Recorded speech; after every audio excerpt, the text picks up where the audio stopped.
तो नमस्कार बच्चों, स्वागत है आपका बिश्नोई गुरुजी क्लासेज में। आज हम जो चैप्टर लेने जा रहे हैं वो ट्रायंगल मतलब त्रिभुज लेने जा रहे हैं। और आपको मैं साफ साफ कह दूं, एग्जाम में आपके ट्रायंगल यानी इस प्रश्नावली से जो आपकी पूरी की पूरी प्रश्नावली एनसीईआरटी की किताब में 6 है, उसमें से 5 से 6 नंबर के क्वेश्चन आने वाले हैं। 100% आप लिख कर ले लो, ठीक है। या तो 4 नंबर का बड़ा क्वेश्चन आएगा, 2-3 नंबर के छोटे क्वेश्चन आएंगे, या फिर एक बड़ा क्वेश्चन 6 नंबर का आएगा ही आएगा। और इसके अलावा 1-2 ऑब्जेक्टिव, ठीक है, वो भी आपके आ सकते हैं। तो यानी कि बहुत ही आपका इम्पोर्टेंट चैप्टर है। अब क्या है ना कि मेरे पास काफ़ी बच्चों की फ़ोन आ रहे थे और कुछ मैसेजेज आ रहे थे कि सर ट्रायंगल हमें थोड़ा समझ में नहीं आ रहा, और उससे संबंधित जो आपके जो किसको समरूप कहते हैं, सर्वांग समता किसे कहते हैं, ये हमारे थोड़ा सा कन्फ्यूजन है, इसको थोड़ा सा आप दूर करिए। तो फिर आज मैं इसी को लेकर आया हूँ आपके साथ। और सबसे पहले देखो, आपको मैं एक बात बताता हूँ कि जो आपके ट्रायंगल है, ट्रायंगल में क्या है कि सबसे पहले जो आपको क्या है ना कि ये त्रिभुज जो है ये आपके लगभग ये मान के चलो 5वीं-6ठी क्लास से चल रहा है। यहाँ तक कि 4th क्लास से भी आपके त्रिभुज चल रहा है। तो लेकिन 8th और 9th इसके अंदर क्या है ना कि हमें समरूप और सर्वांग समता, ये जो 2 बेसिक कॉन्सेप्ट है, ये हमारे क्या है क्लियर नहीं हुए। यानी हमने थोड़ा सा अच्छी तरह से नहीं लिया। क्योंकि देखो क्या होता है, जनरली सभी के साथ होता है, हम भी पढ़ते थे तो हमारे साथ भी ऐसा ही होता था। जब यानी बोर्ड की परीक्षा आते तब हम लोग सीरियस हो जाते हैं, लेकिन जो नीचे वाली क्लास है वहाँ पर अपन सीरियस नहीं पढ़ते हैं। तो यहाँ पर हमारा जो बेसिक है वो वहाँ से क्लियर नहीं होता है, तो यहाँ पर आकर हमें समस्या होने लग जाती है। तो मैं आपको सीधा बेसिक से लेके चल रहा हूँ, यानी थोड़ा बहुत 8th का जो इम्पोर्टेंट जो आपके 10वीं के में शामिल है और जो 9th का, इन दोनों को मिला के आपके सामने लेके आ रहा हूँ। तो देखो, सबसे पहले अपन को क्या देखना है, देखो ये अपनी 10वीं की एनसीईआरटी किताब है। देखो मैं 2 आकृतियां बनाता हूं आपके सामने, ठीक है। समरूप किसे कहते हैं और सर्वांग सम। सबसे पहले इन दोनों को आप समझिए, क्योंकि ये चैप्टर आपके 9th क्लास में है और वहां से आपके 9th क्लास में था, अभी भी है, तो वहाँ से आपका थोड़ा क्लियर नहीं हुआ। तो इसको अपन दोबारा से एक बार थोड़ा सा रिवाइज कर लेते हैं 5 मिनट में। फिर इसको देखो, अब जैसे मैं 2 आकृति बनाता हूँ, जैसे मैंने एक ये बना दिया और एक ये बना दिया, ठीक है। तो अब ये दोनों आकृति को आप क्या कह सकते हो, समरूप कह सकते हो, क्योंकि ये दोनों आकृति गोलाकार है। ऐसा तो है नहीं कि ये गोल है और एक ये त्रिभुज है, ऐसी तो है नहीं। ऐसी हो जाती तो अपन साफ साफ कह देते कि नहीं सर, इनका तो कोई रूप मिल ही नहीं रहा, ठीक है। तो ये दोनों आकृति क्या है, समरूप आप इसको कह सकते हो, क्योंकि इनका रूप जो है वो सम है, यानी समान है। ये भी गोलाकार है और ये भी गोलाकार है, जैसे कि ये है, और यहाँ पर अपन ले लेते हैं ये। तो क्या इसका भी रूप समान है, क्योंकि ये 3 भुजाओं से घिरी आकृति है, त्रिभुज है, और ये भी 3 भुजाओं से घिरी हुई आकृति है, तो ये त्रिभुज, तो इनका भी रूप समान है, इसका भी समरूप है, ठीक है। तो कहने का मतलब ये समरूप है। अब मैं कह दूं जैसे एक वृत्त और ये मान लो, इसको आप क्या कहोगे, अरे सर इनका तो कहीं मेल ही नहीं है, ये तो साहब 4 भुजा है और इसमें तो सिर्फ एक गोलाकार आकृति है, तो फिर इनका तो कहीं रूप ही नहीं है, तो ये समरूप ही नहीं है। जब समरूप ही नहीं है तो सर्वांग समता की तो बात ही खत्म, क्योंकि जो आकृति समरूप हो सकती है वो आकृतियाँ सर्वांगसम हो सकती है। अब सर्वांगसम और समरूप में क्या अंतर है, देखो समरूप में तो ये है कि जिसका रूप समान हो, ठीक है, चाहे वो छोटी बड़ी हो, उसमें एक जो कंडीशन है, शर्त है, वो मिलनी चाहिए। जैसे कि हमने इसको कह दिया कि भैया इसकी जो है गोलाकार है, ये गोलाकार है, तो इसकी शर्त ये मिल गई। इसमें अपन कह दे क्या कि सर ये कोण इस कोण के बराबर है और ये कोण इस कोण के बराबर है और ये कोण इस कोण के बराबर है, समझ गए। तो अपन इसको कह सकते हैं कि हाँ सर समरूप है। जैसे अपन इसको समरूप नहीं कह सकते, कैसे, जैसे माना कि कोई त्रिभुज ही है, इसको अपन समरूप नहीं कह सकते इसके, क्यों, क्योंकि सर ये हमें तीनों आकृति और इसके जो तीनों के कोण है वो हमें समान लग रहे हैं इस तरीके से, और इसमें तो एक कोण तो सीधा खड़ा है, तो इनको आप समरूप नहीं कह सकते, क्योंकि रूप बिल्कुल इनका मिल ही नहीं रहा। तो ये तो बात रही समरूप की, ठीक है। अब सर्वांगसम सर्वांग सम का मतलब है जिसका अंग अंग समान हो। सर्वा मतलब सारे, सभी, अंग, अंग यानी जिसके अंग अंग क्या हो, समान हो, यानी सारे अंग जिसके क्या हो, समान हो, तो उन्हें हम क्या कहेंगे, सर्वांग सम। जैसे अपन इन दोनों त्रिभुजों को, जैसे देखो मान के चलो इसकी अगर 3 सेंटीमीटर क्या होती त्रिज्या होती, और अगर इसकी भी अगर 3 सेंटीमीटर होती, ठीक है, त्रिज्या, तो क्या होता, ये और ये समान है। क्यों? क्योंकि सर त्रिज्या सेंटीमीटर है तो इसकी परिधि भी बराबर होगी, ये भी अगर 3 सेंटीमीटर त्रिज्या तो इसकी भी परिधि बराबर होगी, तो इसकी त्रिज्या भी बराबर, इसकी त्रिज्या भी बराबर, इसकी जो परिधि है वो भी बराबर, इसकी भी बराबर। तो कहने का मतलब इसका अंग अंग समान हो गया। समान मतलब त्रिज्या भी बराबर, गोलाकार भी है, और इसकी जो परिधि है ये भी बराबर है। वैसे अपन इन 2 त्रिभुजों को ले लेते हैं, चलो इसको अपन इसके बराबर बना लेते हैं। हमने कह दिया साहब ये 60 है, ठीक है, ये आपके 70 है, और ये आपके 50 है, और इसको भी अपन ले लेते हैं, तीनों का 180 हो गया ना। ये 60 है, ये 70 है, और ये आपके 50 है। तो इसको अपन सर्वांग सम, पहली कंडीशन क्या है कि देखो इसके कोण बराबर होने चाहिए, यानी कि ये 60 है, इसको अपन A B C और ये D E और F, तो अपन क्या बोलेंगे कि साहब A के बराबर क्या है, ये D है, B के बराबर क्या है, ये E है, और C के बराबर क्या है, ये F है। तो कहने का मतलब यही है, तीनों कोण भी समान है, तो इसका सब तीनों, ये 3 भुजाओं से घिरी त्रिभुज है, ये भी त्रिभुज है, तो सब समरूप तो ये हमें लग रहा है। अब देखें आगे, कोण भी सर इसके समान हो गए। अब क्या सर्वांग सम में क्या होगा कि कोण के साथ साथ ये भुजाएं समान होगी, समझ गए यार, अंग अंग हमें समान चाहिए, उसे हम सर्वांग सम कहेंगे। समरूप तो है, हमने कह दिया कि ये रूप भी समान है इनका दिखने में, और कोण भी समान हो गए। सर्वांग समता में मतलब सारी चीज़ें, कोण भी समान होंगे, आकृति भी समान होंगे, उसकी जो भुजाओं की लंबाई है वो भी समान होगी। तो यहाँ पर क्या है, यहाँ पर मान के चलो अगर ये 5 है, और अगर ये सर्वांग सम त्रिभुज है दोनों, तो ये भी 5 होगा। यानी क्या, इसको अपन ये ले लेते हैं, ए बी ले लेते हैं, ए बी अगर 5 है तो डी बराबर कितना होगा, बी 5 होगा। अगर ये बी सी आपके मान के चलो 4.5 है, तो ये भी कितना होना चाहिए, 4.5। अगर ये यहाँ पर 4 है तो ये भी कितना होगा, यहाँ पे आपके 4 है। तो कहने का मतलब अब इन दोनों त्रिभुजों के अंग अंग समान हो गए, यानी सर्वांग सम हो गए, यानी कि 3 भुजा भी है, इसकी भी 3 भुजा है, 3 कोण भी है, इसके भी 3 कोण है, और जो भुजाओं की जो लंबाई है वो भी समान है। किसकी समान है, इसको और गौर फरमाइएगा। देखो यहाँ पर आप ऐसे नहीं कर सकते, जैसे कोण ए बराबर क्या होगा, कोण डी, ठीक है, इसको लिखने का ये तरीका है, ठीक है, इस तरीके पर गौर कीजिए। कोण बी बराबर क्या है, कोण ई, तो कोण बी बराबर कोण ई। फिर क्या है, कोण सी बराबर क्या है, कोण एफ। तो कहने का मतलब आपका यही है, मेरा कहने का मतलब कि ये कोण भी समान है। अब ये कोण, आप इसको कोण को इसको नहीं मिला सकते, ठीक है, ये गलती मत करना, ये गलती नहीं होनी चाहिए, क्योंकि संगत कोण होने चाहिए, समझ गए, संगत कोण, यानी ए के बराबर क्या है डी, बी के बराबर क्या है ई, सी के बराबर क्या है एफ। तो ये संगत कोण हो गए, इनको क्या कहते हैं, संगत कोण, संगत कोण। और ये क्या होगी, संगत भुजा। संगत भुजा कौन सी है, ए बी, ए बी, ठीक है, बराबर है किसके, डी ई,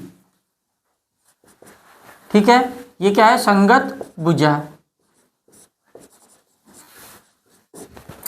फिर क्या है आप, बी सी, बी सी किसके बराबर है आपके, ई एफ के बराबर है। फिर क्या है, सी ए, सी ए किसके बराबर है, एफ डी के बराबर है ना, डी ई एफ, ठीक है। तो ये क्या होगी, संगत भुजा। आप इसको अब सर्वांग सम कह सकते हो, जिसका अंग अंग समान हो। कोई सी भी आकृति ले सकते हो, जैसे वर्ग ले लिया हमने, सब समरूप तो दिख रहे हैं हमें, क्यों, क्योंकि ये भी 4 भुजा, ये भी 4 भुजा है। लेकिन अगर ये सर्वांग सम है तो उसकी शर्त क्या है, 4 भुजा तो है ही, 90 डिग्री के कोण भी समान है,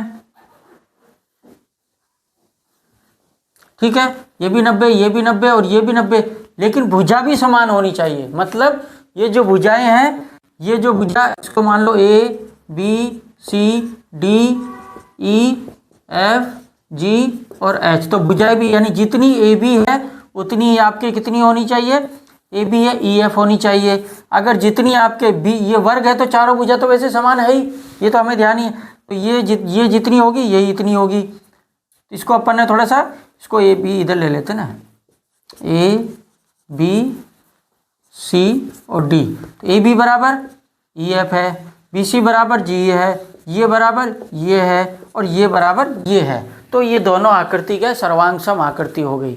वैसे ही आप कुछ भी और भी ले सकते हो, जैसे कि यहाँ पर ले लेते हैं अपन, क्या लें, अब जैसे मान के चलो एक थोड़ा सा अपन डिफरेंट ले लेते हैं, ठीक है। डिफरेंट क्या लें अपन, इसमें दे रखा है हमें,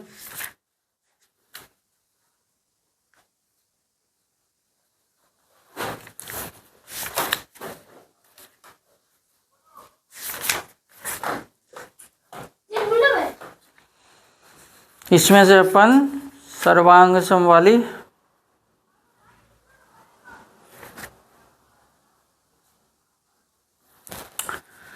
त्रिभुज ले लिया, ये ले लिया। चलो अपन कोई चार भुजा वाली आकृति ले लेते हैं, जैसे समचतुर्भुज ले लेते हैं। देखो अपन ने लिया, जैसे चलो एक वर्ग और एक आयत ले लेते हैं, वर्ग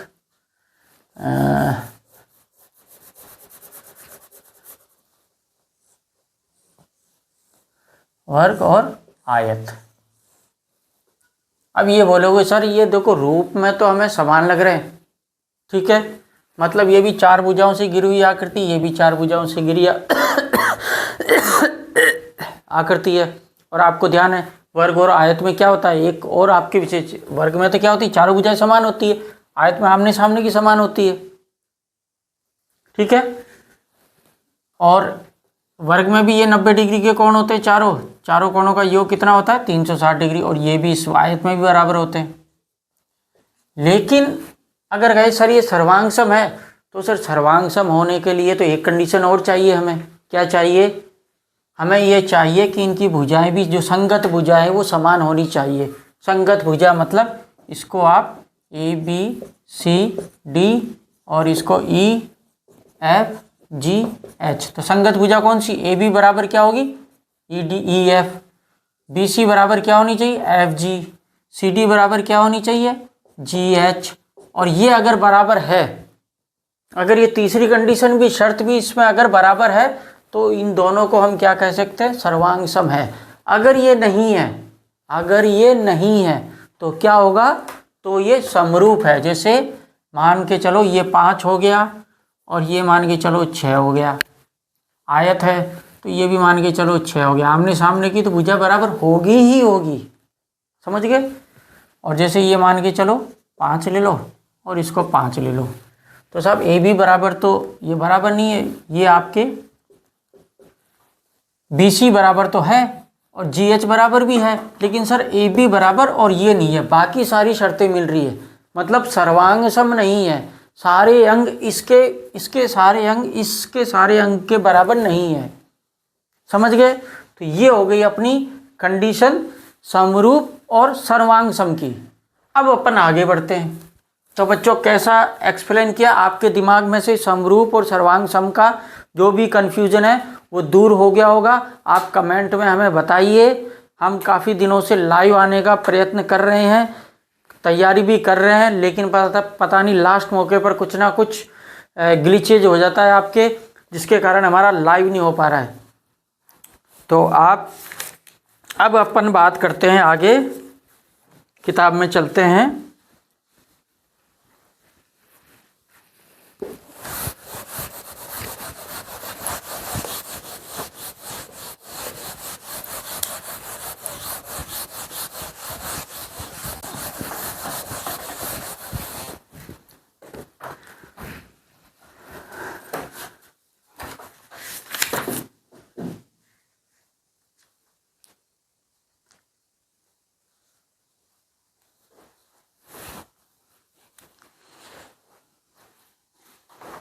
अब अपन आगे चलेंगे समरूपता। अब आप कहोगे कि सर ये समरूपता क्या है, एक इसमें और शब्द है समरूपता। समरूपता शब्द को अपन थोड़ा समझते हैं, डिकोड करते हैं, ठीक है। समरूप का मतलब समझ गए, सर्वांग समता का मतलब समझ गए। अब बात आती समरूपता।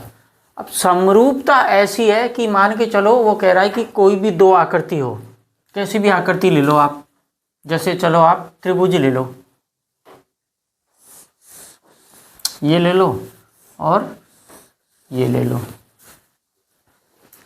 अब मान के चलो आप ये ए, ये बी और सी ले लो, और इसको आप पी, क्यू और आर ले लो। अब देखो पहली कंडीशन सर ये समरूप तो है, लेकिन समरूपता में क्या कहता है कि अगर दोनों आकृतियों के संगत कोण समान हो, लेकिन उसके साथ साथ उसकी जो भुजाएं हैं वो भी क्या हो, समानुपात में हो। किसमें? समानुपात में। ये ध्यान रखना है आपका, समानुपात या समान अनुपात, ये एक ही बात है। इसको ध्यान से देखिए, क्वेश्चन आपके इसी में से आएगा। तो देखो ये समरूप तो है क्योंकि तीन भुजाओं से घिरी हुई आकृति, ये भी तीन भुजाओं से घिरी आकृति है, और इसके कोण है सर वो भी समान है। मान के चलो आप इसको 70 ले लो, इसको 60 ले लो, इसको 50 ले लो, तो ये भी क्या है 70 ले लो, ये भी आपके 60 हो गया और ये भी आपके 50 हो गया। तो देखो कोण ए के बराबर, सॉरी कोण ए इधर लिया ना तो इसको इधर ले लेते हैं ना, पी, पी क्यू और आर ले लेते हैं, ठीक है। तो कोण ए बराबर कोण पी है, कोण बी बराबर कोण क्यू है, कोण सी बराबर कोण आर है। तो इसकी दूसरी कंडीशन भी इसमें मिल रही है, तो मतलब ये और ज़्यादा। लेकिन समरूपता क्या कहती है कि इन भुजाओं का अनुपात, इन भुजाओं के तीनों अनुपात के समान होना चाहिए। यानी कि गौर फरमाइएगा आप, यानी कि अब आपके ये परीक्षा में आने वाला है, ठीक है। तो यानी कि जो ए बी और पी क्यू का अनुपात है, यानी संगत भुजा कौन सी है, ए बी बराबर पी क्यू ही तो है, ठीक है। यानी इस भुजा के संगत ये भुजा है, इस संगत के भुजा ये भुजा है, इस संगत के भुजा ये भुजा है। कहने का मतलब इस भुजा और इस भुजा का जो अनुपात है वही अनुपात इस भुजा और इस भुजा का भी रहना चाहिए, वही अनुपात इस भुजा और इस भुजा का भी रहना चाहिए। यानी कि तीनों का भुजाओं, इन तीनों भुजाओं का अनुपात और इन तीनों भुजाओं का अनुपात समान रहना चाहिए। जैसे कि देख लो, मान के चलो ये 5 है, मान के चलो ये आपके कितना हो गया 7 है, मान के चलो ये 10 है, मान के चलो ये क्या है आपके 14 है, ठीक है। मान के चलो ये, इसको वापस ले लो आप, क्या इसको ले लो आप, इसका अनुपात क्या है 5 बटा, इसका अनुपात 5/7 है, तो इसको ले लो आप 15 है, तो इसका अनुपात कितना होगा। यानी कि ये देखो कोण बराबर, तीन भुजा बराबर, दो कंडीशन। तीसरी अब देखो इनकी भुजाओं का अनुपात, तो ए बी बराबर क्या होना चाहिए, ए बी बटा पी क्यू होना चाहिए, ठीक है। बी सी बटा क्यू आर होना चाहिए, सी ए बराबर आर पी होना चाहिए, आर पी होना चाहिए ना, इनका अनुपात समान होना चाहिए। तो यहाँ पर देखो क्या है, पहली भुजा ए बी बराबर क्या है 5/7, ठीक है। दूसरा क्या है बी सी बराबर क्यू आर, बी सी क्या है 10 और क्यू आर कितना है 14। सी ए कितना है, सी ए आपके है 15 और ये हो गया 21, तो काटो। इसको 5 से काटोगे 2 बार, इसको 5 से काटोगे 7 बार, इसको 5 से काटोगे 3 बार,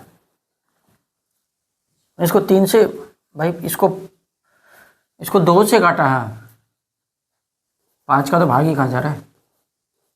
इसको 2 से काटोगे तो 5 बार, इसको 2 से काटोगे तो 7 बार, इसको आप किससे काटोगे 3 से काटोगे तो 5 बार, इसको 3 से काटोगे 7 बार। तो कहने का मतलब इन तीनों का अनुपात कितना आया 5/7, 5/7, 5/7, ये अनुपात आ गया। इसका मतलब यही आपका क्या है, समरूपता का नियम है। समझ गए आप? यानी कि भुजाओं की समान संख्या वाले दो बहुभुज समरूप होते हैं, तो यही आपके समरूपता का नियम है। यदि उनके संगत कोण बराबर हो, तो देखो संगत कोण तो बराबर है, कोण ए बराबर कोण पी, कोण बी बराबर कोण क्यू, कोण सी बराबर कोण आर, संगत कोण तो बराबर है। इनकी संगत भुजाएं भी एक ही अनुपात हो, यानी कि संगत भुजा ए बी बराबर पी क्यू, बी सी बराबर क्यू आर, सी ए बराबर आर पी। तो संगत भुजाओं का अनुपात, संगत भुजाएं भी एक ही अनुपात में हो। तो देखो 5/7, 5/7, 5/7 संगत भुजा, जो भुजा इसकी वही भुजा इसकी, जो भुजा इसकी वही भुजा इसकी, जो भुजा इसकी, यानी इस भुजा और इस भुजा का जो अनुपात है वही इस भुजा और इस भुजा का होना चाहिए, वही इस भुजा और इस भुजा का होना चाहिए। तो आपके क्लियर हो गई ये बात। अब अपन एक दूसरा और एग्जाम्पल लेते हैं। जैसे देखो ये आज मैं आपको बेसिक कॉन्सेप्ट समझा रहा हूँ। इस प्रश्नावली को शुरू करने से पहले ये बेसिक कॉन्सेप्ट समझना बहुत ही जरूरी है। इसके बिना ये प्रश्नावली, अगर आपने ये समझ लिया तो ये प्रश्नावली बहुत ही इजी हो जाएगी, सबसे इजी हो जाएगी। जिसको आप कह रहे हो ना सर ये सबसे हार्ड है, जब हम किसी चीज़ के बारे में पढ़ते हैं ना तो वो चीज़ें इजी बनती जाती है। अब अपन आगे बढ़ते हैं। देखो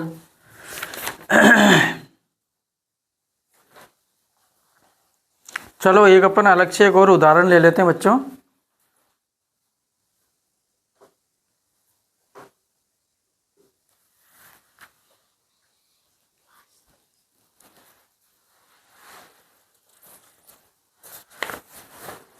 जैसे देखो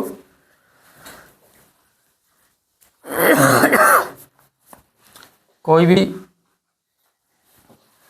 एक दो चतुर्भुज है, इन चतुर्भुजों से अपन समझते हैं।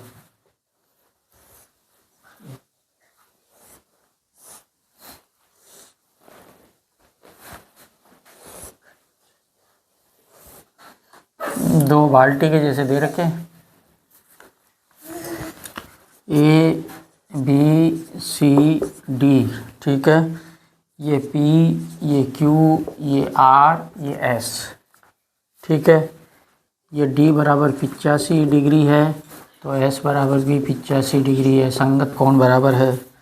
ये 105 है, ए बराबर 105 है तो ये पी भी 105 होगा, ठीक है। ये बी बराबर 100 है तो ये भी कितना हो जाएगा, क्यू बराबर भी 100 हो जाएगा। ये अगर 70 है तो ये भी आर बराबर भी कितना हो जाएगा, 70। अब देखिएगा, ठीक है।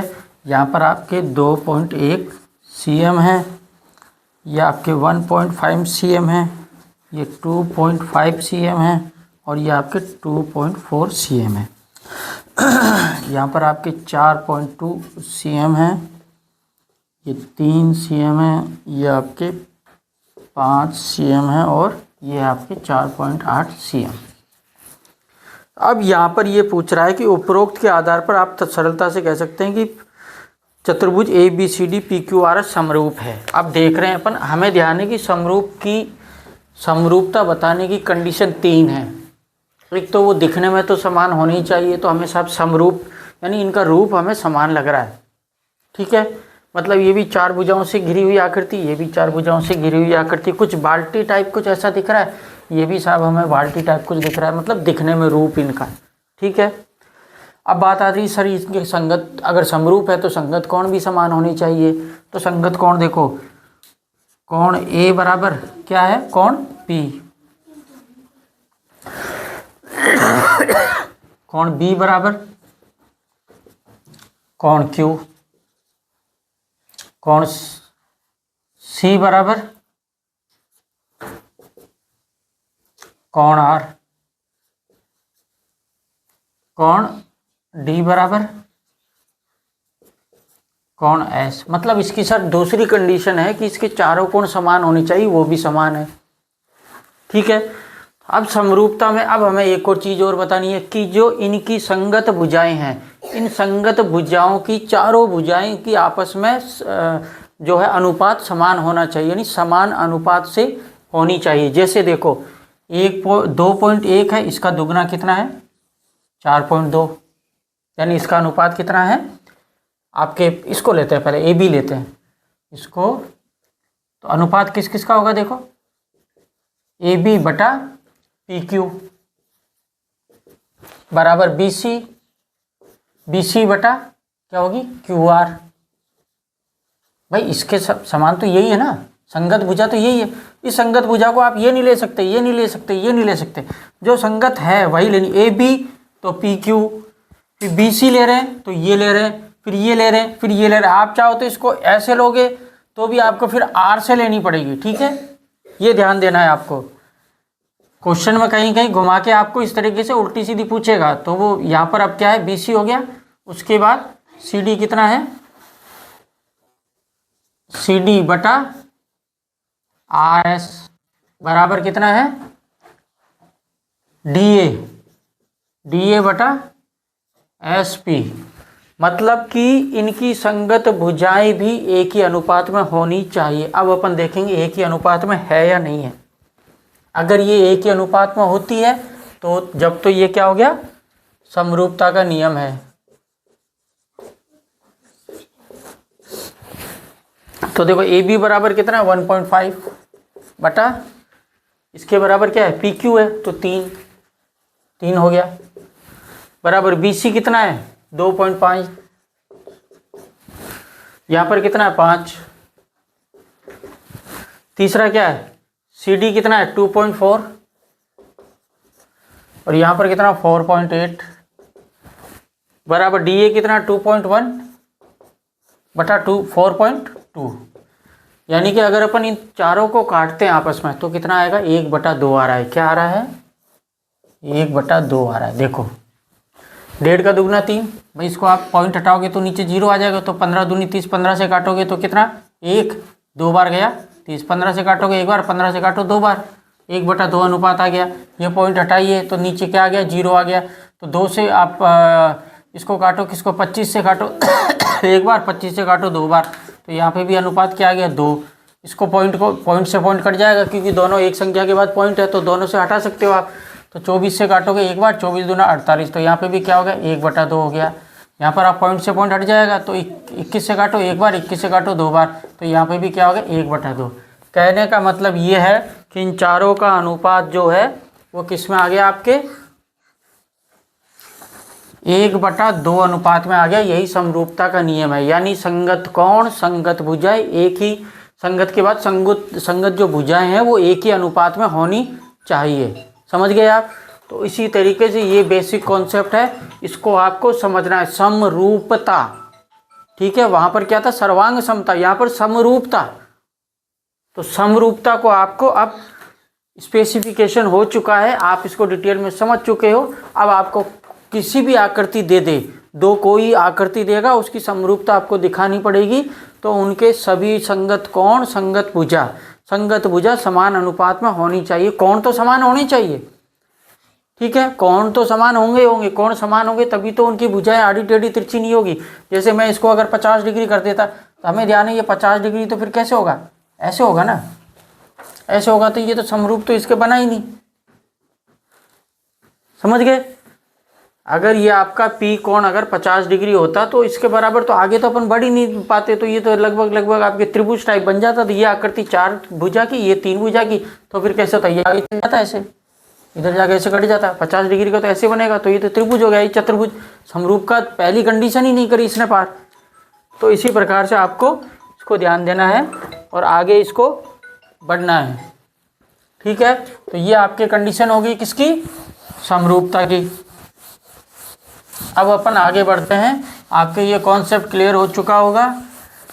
अब अपन आगे बढ़ते हैं। देखो एक आपके लिए एक और क्वेश्चन है जिसको आप और ज़्यादा अच्छी तरीके से समझ जाओगे। आपके ये जो एक और है, देखो हाँ, यहाँ पर आपको कंफ्यूज करने वाला है। ठीक है, एक एग्जाम्पल अपन कंफ्यूज करने वाला ले लेते हैं। कोई भी चतुर्भुज समरूप, ठीक है, दो दे रखे हमें ए बी सी डी, ये सभी 90 डिग्री है, और एक हमें दे रखा है पी क्यू आर एस। ठीक है, इसके भी चारों कोण क्या है, समान है। इसकी ए बी बराबर 3 सेंटीमीटर है, इसकी पी क्यू बराबर 3.5 है। ठीक है साहब, इसकी बी सी कितनी है, 3 सेंट। ये आपके एग्जाम्पल है। ठीक है, आकृति 6.6, यहाँ पर 3 सेंटीमीटर है, तो ये भी लो, ये तो यानी कि ए बी बी सी ये 3 सेंटीमीटर हो गया। तो देखो यहीं से मालूम पड़ गया हमें, क्योंकि आयत है 3.5 और ये भी कितना 3 हो गया। तो देखो इस भुजा के बराबर ये भुजा है। चलो मान के चलो कि हमने ये क्या है 3/3.5 है, तो पॉइंट हटाएंगे 0 लग जाएगा, तो 5 से काटेंगे तो 6 बार और ये 7 बार। तो अगली भुजा भी कितनी 6/7 के अनुपात में आनी चाहिए। अगली भुजा क्या आ रही है, बी सी बराबर कितनी है 3 है, और उधर क्या है ये 3 है, तो ये तो 1 हो गया। तो ये तो 1/1 के अनुपात में आ रही है। तो ये क्या है, समरूपता के नियम में खरी नहीं उतर रही है। ठीक है, समरूप जरूर है, इनकी आकृति हमें समान लग रही है, कोण भी इसके 90 डिग्री है, लेकिन समरूपता का जो नियम है उसमें यह खरी नहीं उतर रही है। तो यहाँ पर ये दोनों क्या है आपके समरूप, दोनों बहुभुज क्या है समरूप नहीं है।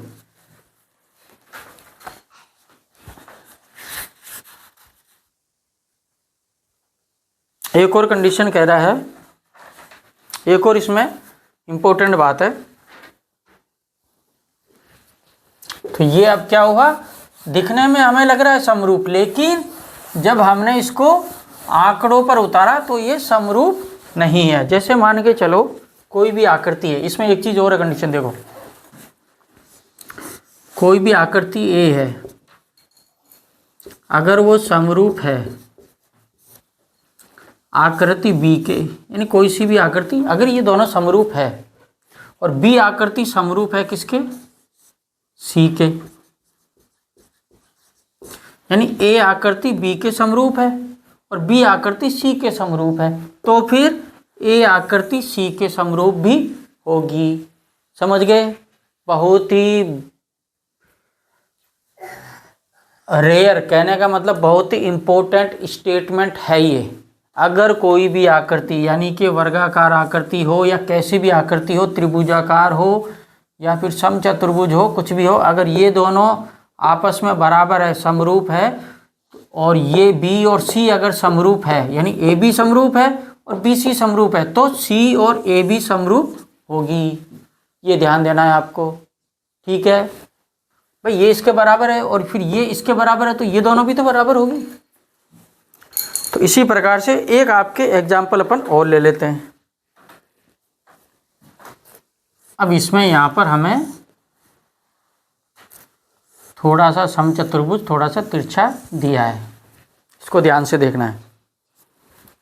A B C D P Q R S, तो यहाँ पर क्या है 2.1 2.1 2.1 सेंटीमीटर 2.1 सेंटीमीटर, यहाँ पर क्या है 4.2 4.2 4.2 4.2। तो कहने का मतलब अब हमने देखा कि सर समानुपात में तो है भाई, समान अनुपात में तो है, 1.2 2.1 4.2 मतलब 1/2 के अनुपात में है भाई। ए बी 1/2 के, बी सी है इसके 2.42, ये भी 1/2 के अनुपात में है। सी डी ठीक है, आर इसके अनुपात में है, ये भी अनुपात में है। और ये आपके एस पी क्या है ये भी आपके 1/2 अनुपात में। तो कहने का मतलब इनकी भुजाएं तो समानुपातिक है, लेकिन इनके कोण समानुपातिक नहीं है। कैसे?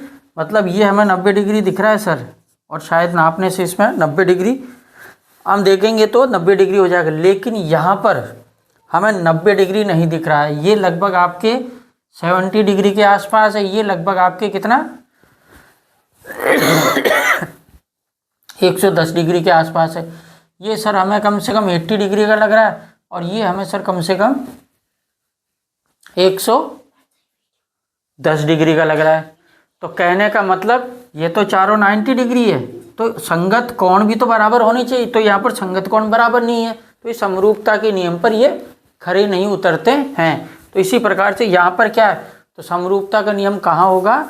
जिनकी भुजाएं समानुपातिक। अब समानुपातिक होना भी जरूरी, उसके साथ साथ कोण भी, संगत कोण भी समान होने चाहिए। समझ गए? अब अपन लेते हैं क्वेश्चन आंसर। तो देखो,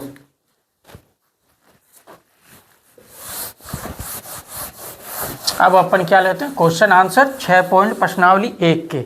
बहुत ही आसान बना दूंगा इस प्रश्नावली को, आपके लिए बहुत ही आसान बना दूंगा मैं। ठीक है, जो आपका डर है ना, ये पूरा छू मंत्र कर दूंगा मैं।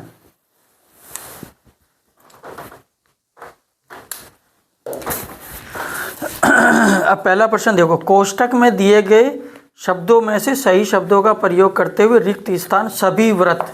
सभी व्रत मतलब जितने भी व्रत, ठीक है, जितने भी व्रत।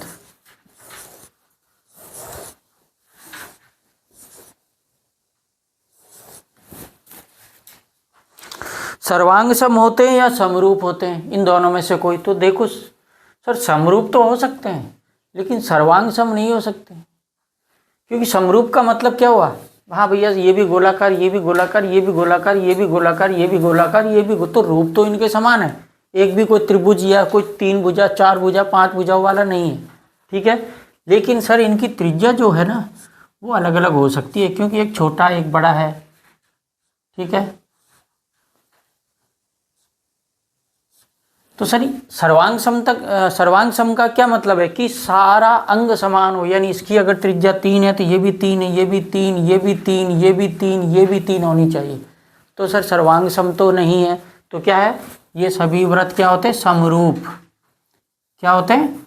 समरूप, क्योंकि इसके रूप हमें समान लग रहे हैं। यानी चारों जो 5 आकृति है वो कैसी है? 6 आकृति होगी ना, एक अंदर और सेकंड, 6 आकृति गोलाकार है, तो इसके रूप हमें समान लग रहे हैं। अब दूसरा क्वेश्चन देखिए, 6 पॉइंट प्रश्नावली 6.1 का दूसरा क्वेश्चन। सभी वर्ग होते हैं, मतलब वर्ग भी यही, सभी वर्ग।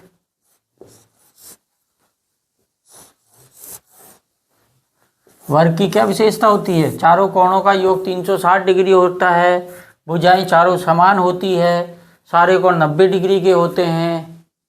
ठीक है, तो ऐसे ही ये वर्ग, हाँ सर वर्ग तो समरूप तो है, क्योंकि ये भी 4 भुजाओं की, ये भी 4 भुजाओं की, ये भी 4 भुजाओं की, ये भी 4 भुजाओं की, ये भी सर हमें 90 डिग्री के लग रहे हैं कोण।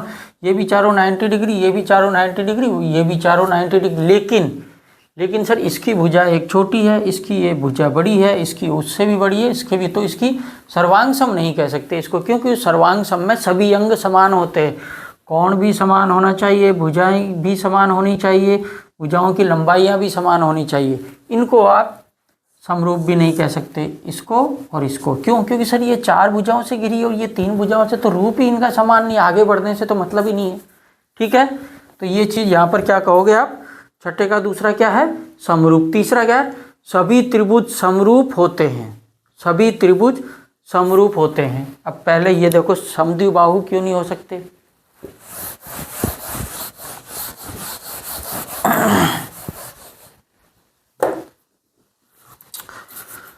सभी समबाहु त्रिभुज, ठीक है, समरूप होते हैं। यानी समबाहु मतलब जिसकी तीनों भुजाएं समान हो।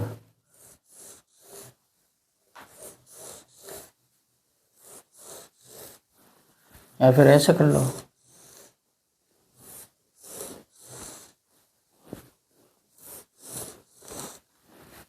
तो कहने का मतलब ये भुजा, ये भुजा, ये भुजा, यानी A B C D E F G H और आई। तो ए के बराबर सर डी है, डी के बराबर सर जी है और ए के बराबर जी भी है। ठीक है, बी के बराबर सर ई है, ई के बराबर सर एच है और बी के बराबर एच भी है।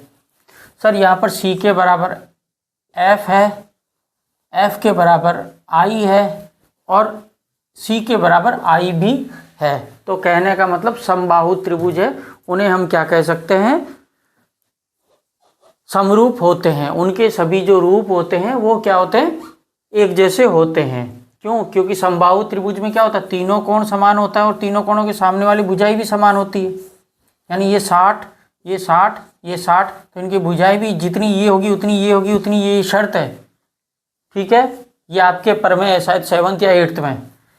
तो ये भी इतनी होगी, ये भी इतनी होगी, ये भी इतनी, ये भी इस तरीके से, जितनी ये होगी उतनी ये होगी, जितनी ये होगी उतनी ये होगी। तीनों भुजा एक दूसरे एक आपके आपस में क्या होती है, बराबर होती है।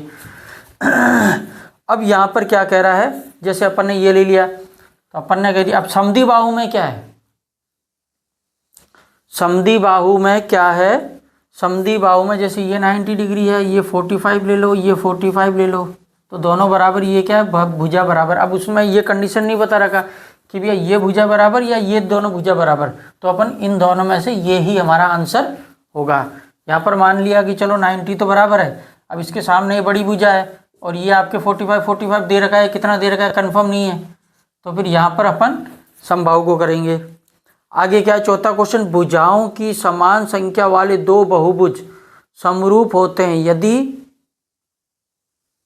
उनके संगत कोण, भुजाओं की समान संख्या वाले दो बहुभुज ठीक है, 3 भुजाओं की समान संख्या वाले दो बहुभुज समरूप होते हैं यदि उनके संगत कोण बराबर हो और उनकी संगत भुजाएं भी क्या हो, समानुपाती हो। यानी कि उनकी संगत भुजाएं क्या हो, समानुपाती हो। जैसे अपन ले लेते हैं, दो और डायग्राम बना लेते हैं जिससे आपके ये कॉन्सेप्ट क्लियर हो जाए।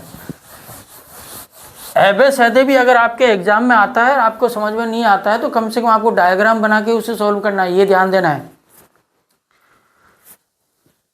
दो बहुभुज ठीक है, बहुभुज यानी ले लेते हैं, कैसे भी ले लेते हैं, चलो ये ले लेते हैं, समकोण तो नहीं बोला उसने, चलो कैसे भी बन सकते हो बहुभुज यानी कि 5 आकृति का भी हो सकता है। ठीक है, 5 भुजाओं की आकृति का भी हो सकता है। जैसे अपन ये ले लेते हैं ना, क्या दिक्कत है, ये ले लेते हैं और 4 आकृति का ले लेते हैं। तो क्या A B C D P Q R S ठीक है। संगत कोण बराबर हो, यानी कि ये जितने कोण का है, ये अगर x है तो ये भी x होना चाहिए, ये अगर y है तो ये भी y होना चाहिए, ये अगर z है तो ये भी z होना चाहिए। इसको क्या ले लें, a ले लें क्या, ये अगर a है तो ये भी कितना, a डिग्री होना चाहिए। तो हमने इनके बराबर कर दिया। आगे क्या बोल रहा है, समानुपाती हो, यानी कि AB का जितना अनुपात है, जितना AB और PQ का अनुपात है, जितना AB और PQ का अनुपात है, दोबारा से ध्यान दो, जितना AB और PQ का अनुपात है उतना ही BC और QR का अनुपात होना चाहिए, उतना ही BC और QR का अनुपात होना चाहिए, जितना CD और आपके RS का अनुपात होना चाहिए, उतना ही DA और SP का अनुपात होना चाहिए। यानी कि अगर इनका अनुपात अगर मान के चलो 3/4 है, मान के चलो, यानी कि इसको मान लो 30 ठीक है, और इसको मान लो 40, तो इसको भी क्या मान लो 30, इसको मान लो 40, इसको भी 30, इसको मान लो 40, इसको भी 30, इसको मान लो 40। तो कहने का मतलब इनका अनुपात समानुपात, यानी कि AB बराबर क्या है PQ, तो BC बराबर क्या है 3/4, 30/40, 0 0 कट गया, 3/4 ठीक है। BC, अब CD का अनुपात क्या है RS, ये भी कितना है 3/4, 30/40, और ये जो DA है ठीक है, ये भी कितना 3, यानी कि इसको अपन अगर कैसे अनुपात लेंगे, ए बी बटा पी क्यू, जो आएगा वही अनुपात किसका आना चाहिए, बी सी बटा क्यू आर का अनुपात आना चाहिए, वही अनुपात सी डी बटा आर एस का आना चाहिए, वही अनुपात क्या है, डी ए बटा एस पी का आना चाहिए। समझ गए आप? तो वही यही बता रखा है, समानुपाती उनकी संगत भुजाएं, संगत कौन सी, A B P Q B C बराबर ये है, इसके अनुपात में ये होनी चाहिए, इसके अनुपात में ये होनी चाहिए। तो आपको लिखते समय भी ये ध्यान देना है, जैसे आप इसको ए बी सी डी लिख रहे हो तो इसको भी पी क्यू आर ऐसे लिखना है, ऐसे नहीं हो क्यू आर एस पी लिख दो या क्यू पी एस ऐसे लिख दो, उल्टा नहीं, ठीक है। ये बहुत ही इंपॉर्टेंट बात है, ये गलतियां मत कर देना आप लोग। अब आगे देखो, दूसरा क्वेश्चन क्या है, निम्नलिखित युग्मों के दो दो भिन्न भिन्न उदाहरण दीजिए। समरूप आकृतियाँ, अब समरूप आकृतियाँ दे देंगे, कोई दिक्कत नहीं, ये तो सर हमारे बाएं खेल का बाएं हाथ का खेल है, क्योंकि सर आपने इतना तो क्या हुआ, हमें अच्छी तरह से समझा दिया है। अब तो आपके समझ में आ गया होगा ना, ये चैप्टर बहुत ही आसान है, और दूसरी प्रश्नावली में और भी आसान बना दूंगा, देख लेना आप। निम्नलिखित युग्मों के दो भिन्न भिन्न उदाहरण, समरूप आकृतियां। समरूप आकृतियां कैसे लें, चलो समरूप आकृतियां ले लेते हैं, क्या दिक्कत है, ऐसी जिनकी संगत बुझाएं वाली, वरना बेलन वगैरह ले लेते, लेकिन उनमें बुझाएं रहेगी नहीं। बुझाएं वैसे त्रिज्या तो आ सकती है, त्रिज्या और हाइट हमें समान चाहिए बस। क्या लें, समलंब चतुर्भुज ले लेते हैं, समलंब चतुर्भुज ले लेते हैं।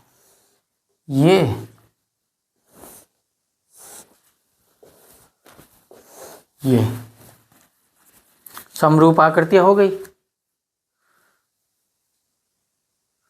और फिर क्या, ऐसी आकृतियां जो समरूप नहीं हो, चलो ठीक है, समरूप नहीं हो, जो ये तो ये लो साहब, ये समरूप नहीं है, ये समरूप है और ये समरूप नहीं है, ठीक है, समरूप ही ये 3 भुजा, ये 4 भुजा, बात खत्म। आगे क्या है, बताइए कि निम्नलिखित चतुर्भुज समरूप है या नहीं है। देखो इसको गौर से, सब 4 भुजा की आकृति, ठीक है, इसी में बताता हूँ मैं।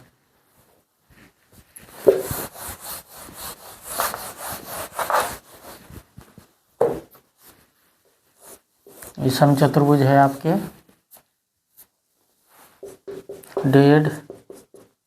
1.5 1.5, इसको ले लो ए बी सी डी, ठीक है, और ये यहाँ पे ए लिया ना, इसको ले लो पी क्यू आर एस। हाँ सर, अब आप कहोगे 3 3 3 3। लास्ट क्वेश्चन है आपके आज के चैप्टर का। देखो ए बी सी डी 4 भुजा है सर, इसमें भी 4 भुजा है सर। सर इनकी भुजाओं का अनुपात भी 1/AB बराबर PQ, इसको आप 1/2 है, 1.5/3, तो क्या 1/2, ये भी 1/2, ये भी 1/2, ये भी 1/2, मतलब सर ये 1/2 के चारों ही अनुपात में कट रही है। लेकिन हमें दिख रहा है कि ये कोण हमें बड़ा दिख रहा है, यानी कि 90 डिग्री दिख रहा है, कहने मतलब 90 डिग्री से बड़ा दिख रहा है, ये हमें 90 डिग्री से छोटा दिख रहा है। इसका मतलब इनके संगत कोण बराबर नहीं है। तो कोण A बराबर कोण P नहीं है, कोण B बराबर कोण Q नहीं है, कोण C बराबर कोण R नहीं है, और कोण D बराबर कोण S नहीं है। तो ये आकृतियाँ समरूप नहीं है। दिखने में तो है, तो कहने का मतलब आज हमने क्या सीखा, समरूपता का हमें उनकी कोण बराबर होने चाहिए, उनके रूप भी बराबर होने चाहिए, दिखने में भी हमें बराबर लगने चाहिए। और अगर भुजाएं मान के चलो कि अगर बराबर नहीं है तो कम से कम इनका अनुपात इन चारों भुजाओं का अनुपात इन चारों संगत भुजाओं के अनुपात के बराबर होना चाहिए, यानी कि ठीक है। तो ये आज हमने कॉन्सेप्ट क्लियर कर लिया। ये बेसिक नॉलेज थी आपके समरूप, सर्वांग समता और समरूपता का नियम। ठीक है, तो इसी तरीके से कल अपन प्रश्नावली लेंगे।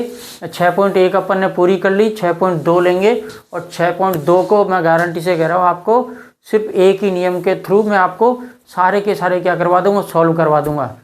बस आप हमारे साथ बने रहिए बिश्नोई गुरुजी क्लासेज में, और भी आपके क्लास में जो बच्चे हैं उनको आप उनको भी लेकर आइए कि मैं अब डेली, हमें यूट्यूब हमें पता नहीं क्यों पहले बताता है कि आपको परमिशन है और लास्ट मौके पर हमारे साथ गेम खेल रहा है वो, तो वो कहते हैं ना कि जो भी हो रहा है शायद अच्छा हो रहा होगा।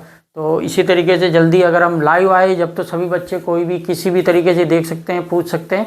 बाकी आप अपने क्लास के बच्चों को शेयर कीजिए ताकि उनके पास भी ये जानकारी जाए, उनके पास भी ये कॉन्सेप्ट क्लियर हो जाए, क्योंकि काफ़ी स्कूलों के बच्चों को सबसे ज़्यादा जो लग रही थी त्रिभुज जो प्रश्नावली थी ये टफ लग रही थी, तो इसको मैंने आपके बहुत ही आसान बना दिया। आप इसको ध्यान दीजिए और हमारे साथ बने रहिए बिश्नोई गुरुजी क्लासेज में।